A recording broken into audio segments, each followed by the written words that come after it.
Rose and Billy had always been inseparable friends, known for their shared love of adventure and spontaneity. They had long, beautiful brown hair that was often the subject of admiration and envy. Their hair had become a part of their identity, symbolizing their carefree and bold personalities. They would spend hours experimenting with different hairstyles, braids, and accessories, always eager to try something new. Despite their adventurous spirit, their lives were quite different. Rose, at 25, was a free spirit who thrived on excitement and spontaneity. She worked as a freelance artist, enjoying the flexibility and creativity her job offered. She lived alone in a cozy apartment filled with her artwork and plants, embracing a bohemian lifestyle. Billy, also 25, was more grounded and responsible. She worked as a marketing executive, a job that demanded long hours and a professional demeanor. She was married to a man named John, who was 30. Their relationship was complicated. John was often controlling and had a specific image of how he wanted Billy to look and act. Despite this, Billy cherished her friendship with Rose, which provided a much-needed escape from her sometimes stifling home life. One evening, Rose and Billy came up with a wild idea.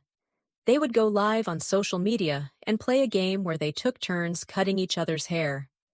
The thought of doing something so spontaneous and irreversible excited them both. "We should totally do it, Rose. It'll be fun!" exclaimed Billy, her eyes sparkling with excitement. "Are you sure, Billy? What about John?" asked Rose, slightly concerned. "John will get over it. Besides, it's just hair. It will grow back," Billy replied, trying to sound confident. With a mix of excitement and nervousness, they set up their camera and started the live broadcast. Their followers quickly tuned in, intrigued by what the two friends were up to. They decided on the rules. Each round, they would take turns cutting a bit of each other's hair, making it progressively shorter. They laughed and joked as they snipped away, the tension and thrill growing with each passing minute. "Here goes nothing," said Rose as she made the first cut, lopping off a few inches of Billy's hair. "Wow, that's a lot!" Billy exclaimed, running her fingers through her now shorter hair. "My turn!" Round after round, their hair became shorter and shorter. The viewers were captivated, sending comments and encouraging them to go even shorter. By the end of the broadcast, both Rose and Billy had transformed their long, beautiful locks into stylish short cuts. After the broadcast ended, Rose and Billy admired their new looks in the mirror, giggling at the drastic change. "I actually love it," said Rose, running her fingers through her short hair. "It's so different." "Me too," replied Billy, though a hint of worry crept into her voice. "But I should probably get home. John might be a bit surprised." Rose hugged her friend. "Don't worry, Billy, it'll be fine, and if not, you can always come over to my place." When Billy walked through the door, John was waiting for her. His expression quickly turned from neutral to one of anger and disbelief. "What did you do to your hair?" John demanded, his voice rising. Billy, 25, tried to stay calm. "It was just a fun thing with Rose. It's just hair, John. It will grow back." John, 30, was furious. "You know I like your hair long. How could you do this without asking me?" Billy felt a pang of guilt, but also a surge of defiance. "I'm allowed to make decisions about my own hair, John.